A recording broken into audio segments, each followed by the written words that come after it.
내가 사실은 섭외할 때는 전무님이셨는데 네, 올해 부사장님이 되셨더라고. 명전 축하드립니다. 감사합니다. 저는 아이코닉스 미디어 사업본부를 책임지고 있는 최준구 부사장이라고 합니다. 저는 그전에는 광고 대행사에서 딱 만 21년 기획자로서 일을 하다가 네. 그 2011년 11월 1일부로 이쪽으로 이직을 하게 됐고 20년을 하시고 그렇게 했으면 지금 30년이 넘으신 건데 그렇게는 안 보이시네요. 이 뽀로로 힘인 것 같습니다. 아, 예, 그렇습니다. 예, 제가 안 그래도 그런 얘기 하실 것 같아요. 아니 정말로 여기 네. 기본적으로 그 회사 네. 직원 구성들이 네. 워낙 젊고 이직을 또 결심하고 했던 부분 중에 하나가 네. 저의 의지랑 상관없이 제가 어떤 클라이언트를 선택할 마음대로 할 수가 맞지. 없기 때문에 그렇지, 그렇지. 제가 집에서 애들이 아빠 요새 무슨 광고 담당을 하고 뭘 만들었어? 라고 얘기했을 때 제가 항상 자랑스럽게 얘기할 수 있는 부분만 있는 게 아니라 외부 업체 광고라든지 하긴 해야죠. 뭐 이게 근데 사실 그렇게 긍정적인 부분이 아닌데 네.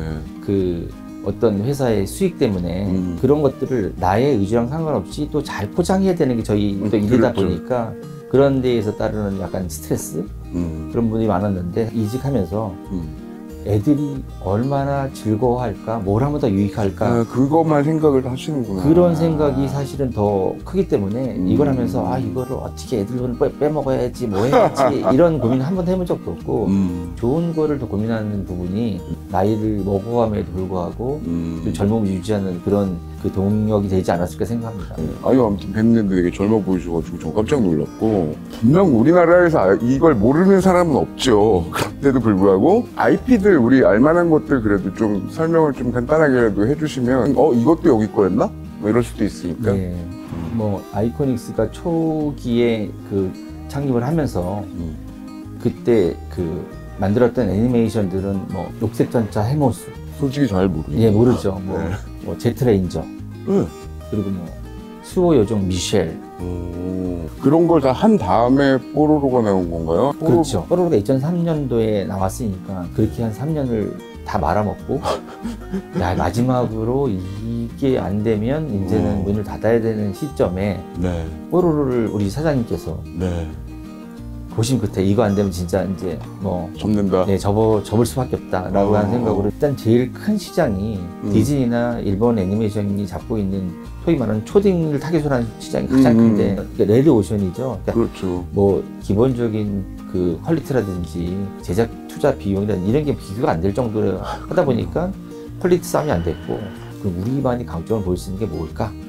라는 생각으로 잘 그림을 그려다 보니까 디즈니도 관심이 안 갖고 일본의 그런 유수의 회사들도 관심 안 가졌던 시장이 영유아 시장이었더라. 영유아. 예, 그래서 그 시장을 공략할 수 있는 콘텐츠를 만들어보자 라고 생각을 해서 기획을 한 게 그때 당시 제 기억에도 고퀄리티였거든요. 너무 놀랐었어요. 처음부터 이게 압도적이진 않았어요. 서서히 올라갔는데 그 당시에 핑구라든지 아 맞아 있긴 뭐 있었지. 텔레톱이라든지 방귀대장 붙고 예, 있었고 그리고 네. 빼꼼 네, 빼꼼 있었네. 2년 정도 지나다가 올라간 게 뭐냐면 사실은 빼꼼 같은 게 EBS에서 편성됐다가 빠지게 된 일이 벌어졌어요. 왜냐면 뭔가 너무 스토리상에 내용이 폭력적이다. 애들한테 보여주기에는 이게 적절치 않다라고 이게 많이 민원을 제기해서 사실 이게 방영이 중지가 됩니다.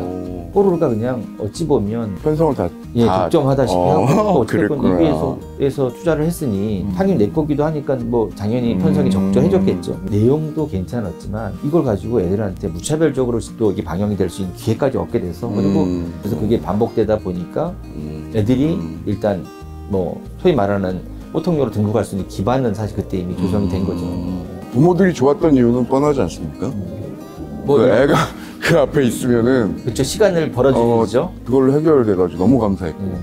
고마운 일이기도 하고 또 한편으로는 그렇기 때문에 더 책임감을 갖게 되는 게 그러니까 그렇지. 부모님들이 그렇게 믿고 애들한테 손에 쥐어주는 그런 컨텐츠에서 그냥 맞아요. 자극적이고 그냥 애들의 눈길만 잡으려고 하는 거는 사실은 이게 이제 민폐잖아요. 부모님이 기대하는 분이 분명히 존재할 것이고 그래서 저희가 제일 내용 중에도 그런 게 많은데 네. 가장 쉬운 게 이제 생활 습관이 변화되는 부분들. 엄마 아빠 아무리 뭘 꼬셔도 안 들어. 예를 들어서 뭐 야채 먹기, 뭐 치카치카 하기.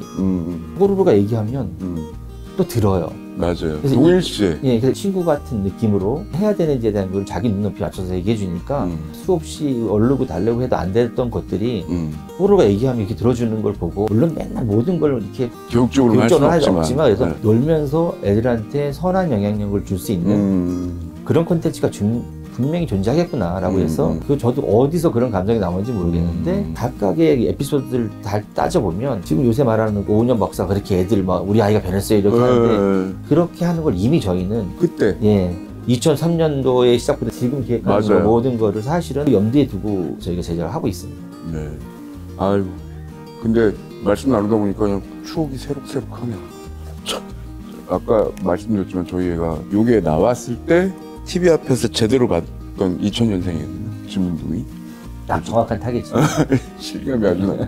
또 역작이 하나 있지 않습니까? 뭐 하나는 아니지만. 타용. 네. 네. 2010년도에 좀 런칭이 됐어요. 네. 아까 말씀드렸지만 뽀로로가 아이들한테 그렇게 그 강력한 영향력을 갖게 된 가장 근본적인 게 스토리에 있어서 아이들의 인생 고민 해결 드라마라고 저희가 정했잖아요. 좀 소홀했던 그 시장에서 그렇지. 이런 얘기들이 애들한테 그 이전까지는 사실은 시장에서 적절한 타겟으로 보지 않았기 때문에 컨텐츠를 안 만들었을 거예요. 왜냐하면 애들은 자기의 의사결정력이 없다. 라고 생각했던 거지. 그럼에도 불구하고 아무리 어려도 네. 걷지 못하고 말을 못한다 하더라도 그렇지. 자기의 의사는 당연히 있다. 그래서 애들이 오줌 싸면 오줌을 싼 걸 감추려고 자꾸만 창피하고. 하기도 하고 뭘 실수해서 깨뜨리면 그걸 발뺌도 하고 아니면 그 30개 줄량량도 치고 그렇죠. 이런 것들을 바라보면서 분명히 마음속에 희노애락이 있을 텐데 그걸 어떻게 담아낼까라고 해서 뽀로로가 그렇게 만들어서 공감을 얻고 강력하게 포통이 됐는데 저희가 그런 강점이 있잖아요. 그래서 그럼 타겟을 조금 올려볼까? 그래서 아이들은 탈 것을 좋아하는데 그러면 이건 탈 것으로 시작을 해보자. 그래서 이제 타요가 탄생을 하게 된 거예요. 물론 서울시가 또 투자를 하게 됩니다. 그랬죠. 기억나요. 예, 그래서 그때 아무튼 엄청 홍보했었죠. 예, 서울시에서 2010년도에 이제 서울시 대중교통 홍보가 필요하다. 그래서 대중교통이 나오는 그런 콘텐츠를 기획해서 제가 하게 되면 투자하겠다. 네. 뭐 저희로서는 새로운 IP니까 투자를 받고 왜 리스크를 줄이려면 또 저희가 있었던 거는 하지만 내용은 버스가 나오고 대중교통이 당연히 나온다. 하지만 스토리상에서 어떤 검열을 하거나 하는 건 단호히 거절한다. 재밌게 만들어야 된다라고 해서 탄생하게 된 겁니다. 아이들 마음을 어떻게 그 이끌어내서 공감을 만들 것인가는 뽀로로에서 이미 연습을 했고 명유학판 인생 고민 해결 시리즈. 예, 그래서 그게 이제 이 오브제가 바뀐 거잖아요, 차로. 그래서 그렇게 바꿔서 거기에 고스란히 대입을 해가지고 거기도 이제 꼬마버스 타요가 좌충우돌하면서 성장기에 대한 부분 차가 생소하게 막 집이 생겼어. 주차장이 뭐 그런 지붕이 달려있는 이런 것들이 애들한테 생소하고 로컬적인 너무나 로컬적인 이런 부분 때문에 사실 내부에서는 조금의 이슈는 있었습니다. 그럴 수도 왜냐면 이거 국내용으로 한정할 거야? 글로벌은 어떻게 갈 거야? 국내에서도 2010년에 나와서 뽀로로처럼 1기, 2기 때는 폭발적으로 그렇게 이 반응이 있진 않았습니다. 그래요? 네. 왜난 폭발적이었던 걸로 기억이 나지? 그게 내부, 그러니까 국내에서 폭발적으로 느껴졌던 거 뭐냐면 서울시에서 버스에 직접 랩핑하는 그런 프로모션이 있었어요. 그때 사실 난리가 났습니다. 근데 애니메이션이 막 폭발적이어서 그게 그런 게 아니라 인지도는 있었지만 서울시에 다니는 버스에 타요가 되고 로기가 되고 라니가 되고 이런 걸 애들이 바라보니까 애들이 여기서 이 현실이야? 이게 됐구나. 이게 실제라고 하는 그 착각도 해서 너무 재밌게 이걸 느끼기 시작해서 뭐 교통법이나 이런 거 내부 다 걸리는 거랍니다. 근데 애들이 너무 좋아하니까 다 풀어줬어요. 그 아직도 다니잖아요. 예, 맞습니다. 지금 심지어는 뭐 화물 트럭이나 무슨 커다란 레미콘 별대 붙일 수 있는 건데 다 눈부시고 이렇게 다니는 그런 효과 있는데 그때를 기점으로 사실은 많이 국내에서 이렇게 많이 올라갔고요. 더 중요한 건 이제 그 당시에 아까 말씀드렸지만 너무나 로컬적인 소재라서 해외 마켓에서 아무도 사주지 않았어요. 해외에서는 보통 안 먹히잖아요. 그렇긴 하죠. 그럼에도 불구하고 뽀로로는 그런 그 내부에 그런 레퍼런스가 있어서 수출은 뭐 120 몇 개국까지 수출을 해보고 했지만 국내에서의 보통용이라는 지위를 해외에서도 만들어내야 되는데 그 부분까지는 가지 못했어요. 왜냐하면 국내에서 아까 말씀드렸지만 EBS에서 무한재생해서 아이들한테 각인시켜주는 거 해야 되는데 글로벌에서 너무 많은 콘텐츠들이 많고 그렇게 해주질 않거든. 그러다 보니까 그냥 그 일회성으로 그냥 소비되고 말고 그렇게 폭발적으로 인기를 얻는 곳이 없었고 내부적으로는 국내에서 되게 많이 그 채널 수도 늘어나고 조회수가 엄청 늘어나긴 했지만 글로벌이 약하다가 2014년 정도의 기점으로 타요가 먼저 미국에서 유튜브 본 고장이 미국에서 터졌습니다. 2년도에 비해서 예를 들어서 그냥 2배 올랐어요가 아니라 10배 아휴. 이렇게 올랐어요. 미국이 왜 중요하냐면 미국은 단가가 높습니다. 광고 아, 단가가. 그렇죠. 그래서 조회수가 10배 늘었다면 매출이 10배 늘었다는 거랑 똑같거든요.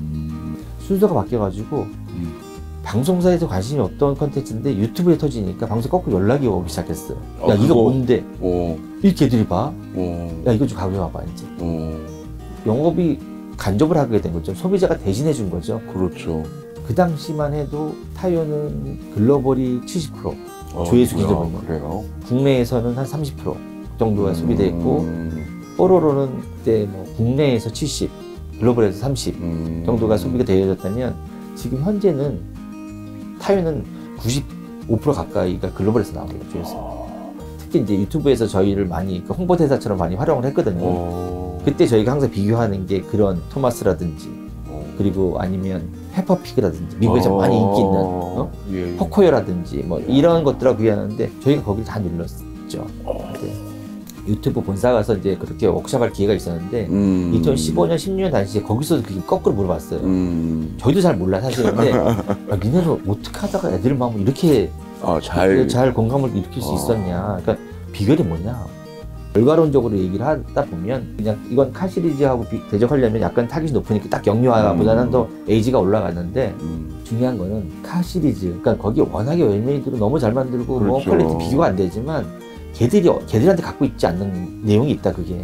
그런 게 아까 말씀드린 똑같은 인생 고민 해결 드라마의 그런 플롯이 그대로 녹아있다. 그 나이 또래 아들이 가져야 되는 그 고민을 대신해 주는 거잖아요. 예, 그러니까 사실 이런 것들은 그냥 히어로 무리여서 거기서 어떤 일이 벌어졌어. 맞아. 와서 해결해줘. 그게 스피드. 타겟 중에는 어른도 대결. 꽤 있죠. 예, 근데 타요에는 그런 내용이 별로 없어요. 그리고 꼬마범스 타요라고 하는 이 타이틀이 사실 타요가 주인공이 아니에요. 이거 보면 당연히 주인공이어야 되는데 각각의 에피소드별로 주인공이 다 다르잖아요. 네. 아니 불나면 소방차가 주인공이지 타요가 주인공이겠어요? 맞아. 아니 아프면 앰뷸런스가 주인공이고. 맞아. 얘는 어찌 보면 그냥 소개해준 엔도저 정도의 역할일 수도 있거든요. 그러면서 이런 대상들을 보면서 힘든 사람들을 도와줘야지 배우는 거. 사회성도. 예, 이렇게 뭐 터널에 갇혔을 때 어떻게 해야 되는 거야. 누구한테 알려줘가지고. 뭐 포커가 왔어. 이 포커에 돌을 뭐 이렇게 빼줘야 되고, 앰뷸런스를 실어다 줘야 되고 하는 이런 것들, 이렇게 협동하면서 내가 무슨 역할을 해야 되고, 막 이런 사회성 기르는 이런 부분들, 이런 것들이 녹아 있으니까, 이거 봐라. 이거 되게 희한하네. 자동차 가지고 이렇게 얘기를 풀어낼 수 있겠구나라고 하는 게, 그게 뭐 미국 어린이들한테도 먹힌 것 같아요. 2011년도면은 우리나라에 들어와 있는 유튜브도 지금의 우리가 알고 있는 이 정도의 파워가 아니라 거기도 정착기거든요. 그렇죠. 유튜브가 만들어진 게 2005년도예요. 뭐 11년이면 몇 년 됐겠습니까? 그렇죠. 한국의 유튜브 코리아가 이제 생긴 게 2010년 그때쯤이었어요. 2010년 하반기. 그래서 그때 담당자들이 이제 각 IP사들한테 이제 영업을 다니면서 영업을 유튜브가? 그렇죠. 컨텐츠 좀 업로드 해주세요. 야 근데 내가 올리면 나한테 줄 게 뭐 있어. 여기 광고 붙여서. 근데 그때 광고주들 누가 거기에 광고를 그치, 우리나라 안 했지. 그래서 그런 앞으로 변할 겁니다라는 그런 얘기를 해서 앞으로 변할 겁니다. 그렇게 했고 그 한편으로는 그렇게 당근 얘기했다면 한편으로는 또 이제 채찍처럼 아니면 그 위협 속으로 하는 게 여기에 컨텐츠를 올리지 않으면 오리지널 저작권자로서의 지위를 상실할 수 있습니다. 유튜브 내에서는. 왜냐하면 이거를 가지고 누가 불법으로 올리면 여기서 먼저 저작권자라고 등록하지 않으면 그런 것들을 잡아낼 수 있는 이게 한계가 있다. 그걸 관리하기 위해서라도 올려야 된다. 원저작권 등록제도 그거 말씀하시는 거죠? 그래서 그러면 그래 뭐 세상이 그렇게 바뀐다고 아직은 내가 믿지는 못하겠지만 하지만 긴가민가 하셨을 것 같은데. 그렇죠. 왜냐하면 제로였고 매출이. 근데 이미 기존에 다른 플랫폼에 돈을 벌고 있는데 얘가 이쪽에서 소비가 되면 여기는 좀 줄어들 것 같은 당연히 그렇게 생각하죠. 그리고 더군다나 여기 돈 내고 보고 여기 무료고. 그 당시에는 제가 유튜브만 하고 있는데 더 돈을 이미 많이 벌고 있는 사업부에서 너 때문에 나 매출 줄어도 책임질 거야? 라고 얘기하면 이거 공짜로 풀어버리면 어떻게 이런 분위기였죠 그때는. 그거에 대해서 제가 어떻게 방어하기가 되게 힘들었어요. 이렇게 갈지도 모르고 안 갈지도 모르지만 일단 이건 새로운 플랫폼이니까 한번 테스트 해볼 필요는 있겠다 했는데 그렇게 해서 처음에 이제 본편 한 시즌만 가지고 타요, 뽀로로. 처음에는 그렇게 편집할 생각도 못했어요. 그냥 올려놨어. 뭐 열흘에 하나씩 이렇게 올려놨는데 그해 6개월 만에 월 2천만 뷰가 나온 거예요.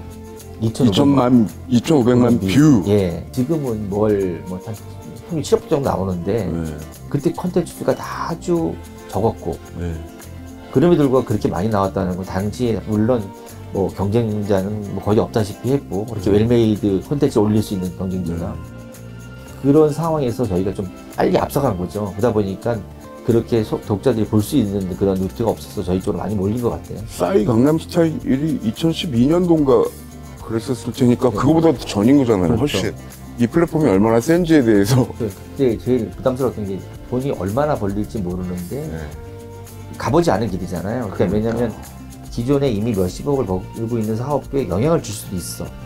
OTT라고 얘기할 수 있죠. 뽀로로 그렇죠. TV를 그때 제가 2013년도에 런칭을 했어요. 그래서 저희는 그때 되게 고민을 많이 했던 게 뭐냐면 아직 유튜브가 크다란 그런 그 돈을 창출해내지 못할 때니까 거의 10년 전에 이걸 가면서도 이거 지금 테스트하는 거야. 괜찮게 보여. 그러면 뽀로로가 타요를 가지고 우리는 100% 다 우리 거니까. 우리 플랫폼 만들 거야. 그래서 그때 뽀로로 TV 앱을 출시했어요. 뽀로로 TV가 더 빨리 갔으면 사실은 유튜브를 내리는 그런 결정을 했을지도 몰라요. 그렇죠. 그때 당시 충분히 그렇게 생각할 수 있죠. 그래서 뽀로로 TV 글로벌로 해야 되고 아까 말씀드렸지만 뽀로로보다 글로벌에서는 타요가 약간 더 인기가 있다 보니까 해외에서는 뭐 타요 TV로 이거 이원화해서 글로벌 공략하는 이거를 내릴까 말까 그 고민했었는데 동시에 가보자 라고 안 한 게 사실은 잘한 거죠. 그때 이거 내렸으면 글로벌리 가긴 되게 우리가 힘들었을 거예요. 그럼요. 앱 비즈니스가 얼마나 힘든데. 그래서 그때 동시에 가보면서 지금은 이 유튜브가 커지면 커질수록 뽀로 TV 쪽의 앱은 점점점 사용량이 줄어드는 건 어쩔 수 없는데 이제는 이거는 뭐 몸통이야 뭐 KT고 LG고 SKB지만 그 안에 간 뽀로 TV의 편성 우리 마음대로. 그렇죠. 이게 획기적인 거예요. 이내 콘텐츠를 내가 마음대로 편성해 들어갈 수 있는 거 아니면 그제는 거기에 수급을 요청해야 되고 그 시대가 한번 바뀌었죠. 예, 이런 상황에서 저희가 마음대로 할 수 있는 일이 벌어진 거예요. 그래서 뽀로로 TV 저희가 애초에 기대했던 우리만의 플랫폼을 만드는 거에 조금은 그랬지만 이게 있기 때문에 사실은 그런 기존에 있는 플랫폼에 우리의 콘텐츠를 마음대로 편성할 수 있는 기회가 생겨서 저희는 그게 다 의미 있다고 생각합니다. 그렇게 말씀 나눴던 뽀로로가 어느새 만으로 19죠. 19. 그쵸, 2003년도에 런칭이 됐으니까요. 근데 이제 아무튼 저 속으로는 이랬죠. 벌써 19이야? 청년이네? 이렇게 생각을 하면서도 동시에 그렇게 오래됐었나? 그렇게 친숙하게 우리랑 가까이 있었나? 그런데 벌써 어디서 본 것 같은데? 뭐 군대 가는 뽀로로 뭐 이렇게 해가지고 그림 본 것 같은데. 네, 이모티콘 그런 게 있었죠. 네, 벌써 그렇게 됐다고 해도 이상하지 않은 나이가 됐네요. 뽀로로의 메인 타겟층이 4세, 7세 처음에 그랬거든요. 지금은 훨씬 내려왔지만 그러니까 맥시멈 한 5세만 보더라도 19년 지났으면 당연히 대학교 졸업을 하고 군대 갔다 오고 그런 나이가 돼서 그렇지. 이제 그런 그때 태어난 게 아니었으니까. 그렇죠. 그때 태어났던 건 1회 때는 우리 공룡 개가 알아서 깼죠? 1화에서. 1화했어요. 그러니까 개가 생기는 거고 얘는 나이가 좀 더 많을 수도 있는 거고요. 아이고 참. 2000년대 때 엄청 많이 태어났잖아요. 지문둥이라 그래가지고. 근데 그 친구들이 딱 TV에서 뭔가 시리즈를 볼 때쯤이 딱 뽀로로였거든요. 그렇죠. 그게 근데 2000년생들이 지금 뭐 여기 제작하신 선생님들 중에도 있을지 모르겠지만 2000년생들이 대학교 4학년이에요. 저희 애가 딱 2000년. 네, 2000년생이거든요. 거듭 이 제작하신 모든 분들께 특히 이제 부장님 포함해서 감사드린다는 말씀 제가 꼭 드리고 싶고 저기 뽀로로는 보니까 또 IPTV 말고도 해외는 아마존? 거기도 뭐 들어간 걸 본 것 같은데? 예, 아마존. 그쪽에서 먼저 연락이 온 건가요? 사실은 핑퐁이 먼저 들어갔어요. 아마존 프라임 비디오 먼저 들어갔고 저희가 그걸 보고 이제 그 다음에 저희 연락을 해서 들어가게 된 거고. 그러니까 아마존은 근데 조금 유튜브랑 좀 조금 달라서 결이 다르죠. 본편 위주로 올라가는 걸 원하고 그래서 그런 부분 제약이 좀 있어졌고 더군다나 더빙 이슈도 있고 해서 그렇게 수익적인 측면에서는 그렇게 지금 폭발적 성장하고 있지 않지만 그럼에도 불구하고 주요한 플랫폼 생각해서 저희도 그렇죠. 계속해서 그 아마존 프라임 비디오 그쪽을 생각해서 콘텐츠를 계속 그 제작을 하고 있고요. 그러니까 OTT 쪽, 그러니까 유튜브 말고 다른 OTT 쪽들은 어때요?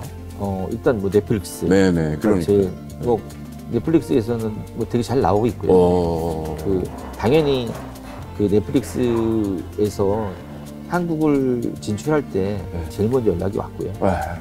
역시.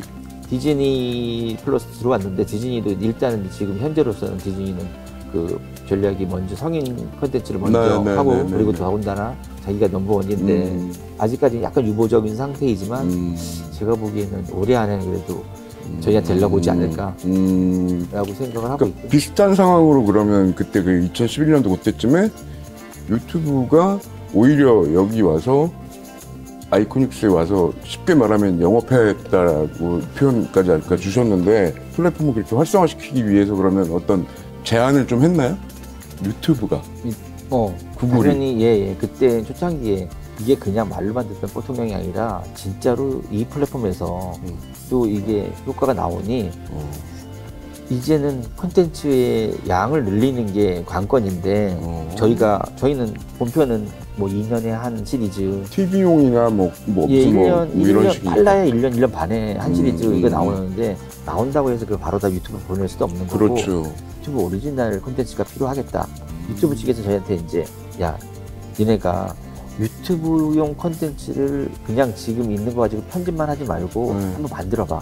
글로벌에서 잘 나오는 콘텐츠들은 정말 퀄리티 허접하지만 그럼에도 불구하고 내용만 주면 애들은 그런 거 관계없이 소비를 하니 너희가 IP가 굳건하니까 글로벌에서 이미 잘 먹히는 퍼블릭 도메인이라고 하는 이미 도메인이 이제 그런 저작권이 풀려 있는 거 가지고 저희 IP로 변환해서 하는 이런 것들이 제일 빨리 반응이 올 테니 그런 거를 한번 만들어 봐라라고 해서 저희가 근데 그 돈 내준 게 여기 제작비로 한 게 아니고 그쵸, 구글이 돈을 줘서 그렇죠. 그걸 줘서 물론 그 권리는 있으니까 리쿱이 어느 그 영어 컨텐츠만 저희가 이제 쉐어를 해주는 그런 조건이었고 그게 다 그 제작비를 회수한 다음엔 온전히 오롯이 저희 거. 지금 생각하면 상상도 못할 조건인데 그렇죠. 유튜브가 그런 일을 누가 해줘요? 지금은 유튜브 이제 오리지널 만들지도 않는다고 선언을 했었고 지금 뭐 넷플릭스나 이런 데는 제작비를 다 대주면 권리 다 내 거라고 얘기하는 거예요. 그때는 이제 유튜브도 이제 플랫폼을 굳건하게 만들어야 되니까 너무 저희 콘텐츠를 갖고 있는 회사 입장에서 너무 좋은 투자였죠. 그러니까 들으면서도 좀 그런 시절이 있었구나가 그러니까 어느 정도의 제작비 투자한 것만큼이 되면 그 다음은 그냥 여기 거니까 아이코닉 걸 쓰니까 그거가 지금도 어쨌든 계속 플레이가 되고 있겠네요. 그렇죠. 이게 그 정말 그 컨텐츠 그 IP를 가지고 있는 그 회사에서 지금 그 고마운 부분은 2003년도에 만들었던 것도 사실 지금까지도 소비가 되어지잖아요. 왜 애들은 계속 태어나니까. 지금은 SD 화질 서비스 안 하니까 이걸 화질 개선해서 HD로 다 변환해서 저희도 그 뭐 몇십억 들어가는 걸 투자해서 그걸 다 바꿔냈는데 어찌됐건 간에 그런 스토리가 미키마우스도 마찬가지지만 10년, 20년, 30년이라도 계속 반복해서 쓸 수 있고 또 지금 애들은 오징어 게임이 너무 재밌어도 그거 3번 이상 보는 사람 없을 거예요. 근데 뽀로로의 이 주소비층들은 똑같은 에피소드를 100번씩 봐요. 저희도 감사한 거예요. 이걸 그렇게 보고 또 보고 또 봐서 진짜 애들 말도 잘 못하는 애한테 엄마 아빠들이 우리 애가 천재인가 봐가 느끼는 순간이 있는데 그거 보면서 저 무슨 내용인지 알아 물어보면 떠듬거리면서 기승전결을 정확히 얘기할 수 있는 애가 된 거예요. 왜? 100번씩 보니까. 그게 이제 100번의 힘인 건데 이런 특성들 때문에 두려움이 없어진 거예요. 우리는 제작비에 리콜 걱정할 필요가 없어. 이 유튜브 오리지널에 대한 투자를 첫해 5억, 그 다음에 12억, 뭐 20억, 28억. 유튜브용. 그게 히트치니까 거꾸로 소위 메인 플랫폼으로 MBC의 5분 순삭 이런 게 이미 저희는 5년 전에 다 했던 거잖아요. 그러네. 이렇게 우리가 먹어도 안 돼서 탱수 나오기 전에 그 한 5년 전에 탈령 쓰고 애들용 놀면 뭐하니, 애들용 1박 2일, 애들용 런닝맨을 만들었었어요. 근데 그런 것들이 그러니까 저예산으로 콘텐츠의 양을 늘렸는데 리쿱이 너무 잘 되는 거예요. 또 그걸 또 좋아해. 왜? 본편에서 보지 않았던 그렇지. 재미를 주는 거거든. 일종의 외전 같은 거죠. 예, 그래서 컨텐츠 양만 늘리면 돈은 벌립니다. 그래서 양을 늘리는 작업을 해서 근데 하나 여기서 재밌는 게 뭔가 헤게모니가 변화가 있었네. 그러니까 예전에 메인 플랫폼이 TV나 영화였을 경우에는 통상 제작사분들은 나중에 이 라이센스 가지고 돈 벌 생각을 했지 그 방영권에 해당되는 건 방송사가 사실 다 꽉 쥐고 있으니까 컨텐츠를 가지고 또 돈을 번다라는 건 내가 진짜 그래서 영화를 만들거나 이런 거 아니면 생각 못 했는데 완전히 새로운 뭐 시청처이면서 매출처이면서 완전히 새롭게 열린 거네요. 그렇죠. 패러다임이 많이 바뀐. 컨텐츠를 돈 번다는 생각 진짜 안 했잖아요, 네. 옛날에. 근데 저희가 더 중요한 게 예. 유튜브가 이제 좀 좋았던 부분이 예. 지금의 모든 플랫폼에서 저희한테 데이터를 주지 않습니다. 왜 안 줄까요, 우리한테? 편성권에 해당되는 부분을 그쪽에서 가지고 쥐고 흔들고 싶어서 그런 건가? 제일 중요한 건 돈이죠. 뭐냐면 지금까지도 그러는데 매년 지나면 구작에 대한 그 디스카운트 하려고 하잖아요. 그랬지. 구작은 안 나와. 기본 30%씩 깎았어요. 야, 근데 맞다. 신작은 전액 신작보다는 또 한 20% 올려줘. 근데 결과적으로 10%는 좀 내려가는 거죠. 그러니까 제작사는 계속 쳇바퀴 돌듯이 그렇죠. 또 투자하고 힘들고 투자하고 힘들고. 근데 그런 패러다임이 전환하게 된 게 저희가 데이터를 이제 보기 시작했잖아요. 그렇죠. 똑같은 지역에서 저 한국 내에서만 봐도 이게 그렇게 30%까지 깎일 일이 아니야. 일방적으로 당하진 않겠다. 왜? 유튜브라는 우리는 확실한 무기가 있어. 플랫폼, 그러니까 즉 채널 가지고 있는 쪽이 아니라 공급자 쪽에서 데이터를 가지고 있으니까 쉽게 말하면 컨텐츠의 파워에 대해서 알 수 있는 서로 알게 되니까 이제는 협상력이 생긴다는 말씀인 거잖아요. 예, 데이터를 가지고 떨어지면 깎고 올라가면 올려줘야 되는 거 아니냐라는 그런 논리로 얘기를 했어요. 그래서 깎는 게 아니라 올려줘라. 사실은 몇몇 그렇게 해서 올라가 얘가 많습니다. 그래서 아이코닉스의 컨텐츠 가지고 보통의 IPTV사에서 한 30% 정도 나온다고 합니다. 아이고야. 전체 키즈에서 공중파랑 거의 버금가는 그런 그렇죠. 점이 나온다는 거거든요. 네. 근데 타겟이 아무래도 성인 타겟이 좀 다르니까 그럼에도 불구하고 저희가 각 플랫폼사에서 아까 포로TV도 말씀드렸지만 2배 이상 성장을 했어요. 물론 그 사이에 컨텐츠 양도 늘어나는 부분도 있지만 그 디스카운트 되는 부분들이 적어지고 오리지널 컨텐츠를 만들기 시작하면서 매출의 변화가 드라마틱하게 변했고요. 제가 유튜브에서 그런 데이터가 나오는 게 단순히 협상력을 키워서 내가 컨텐츠의 가치를 올려받는다 라는 것도 있지만 또 한 부분은 컨텐츠에 만드는 방식이 달라졌다. 그렇지. 데이터를 보면서. 네, 그래서 뭐 국내에서도 뭐 지역별로도 볼 수 있지만 일단 대한민국에서는 뽀로로에 예를 들어서 보통 뭐 1기가 제일 뭐 높게 나오고 2기는 어쩌고 막 이런 순서도 있지만 이제 1기, 2기 앞단에 게 높게 나올 가능성이 되게 많거든. 그렇지. 순서가 위쪽이니까. 예, 그거 먼저 보니까. 그러네. 근데 사실 유튜브에서 보면 그런 게 막 그렇죠. 뒤바뀌어요. 1기가 매일 좋은 게 아니라 18화가 더 너무 좋을 거고 21화가 더 나올 수 있고 그럼 애들이 진짜 마음속에 뭘 좋아하는지 저희가 알게 되는 일이에요. 그래서 야 그러면 몇 화 야 보니까 크롱하고 누구랑 같이 나오는 장면들이 제일 오래 이탈되지 않고 오래 봐. 얘들이 인기가 있는 거야. 그러면 썸네일을 걔네들 주인공으로 나올 수도 있고 미국엔 캘리포니아는 이렇고 뉴욕 쪽에는 이렇고 그 키워드 뽑아내서 사실 컨텐츠를 만들기도 하거든요. 그래서 이런 작업을 통해 사실은 최적화돼서 소비가 좋아하는 걸 찾아나가고 있거든요. 그거를 사실은 요새 컨텐츠사들이 이제 막 하잖아요. 그렇죠.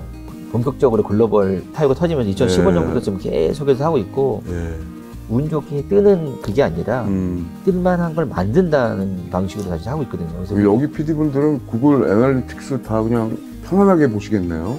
지금 또 말씀 주신 것 중에 하나 재밌는 게 언어권별 좋아하는 게 다를 수 있다는 것 때문에 그러면 약간 언어권별 채널들을 좀 또 따로 운영하시잖아요. 그렇죠. 저희가 운영하는 채널이 70개 정도 되고요. 그리고 구독자는 4,700만 명. 다 채널 합하면 언어 더빙한 그걸 나누면 한 18개 언어 정도로 더빙을 하고 있습니다. 그 언어 더빙은 전화하셨을 거 아니에요?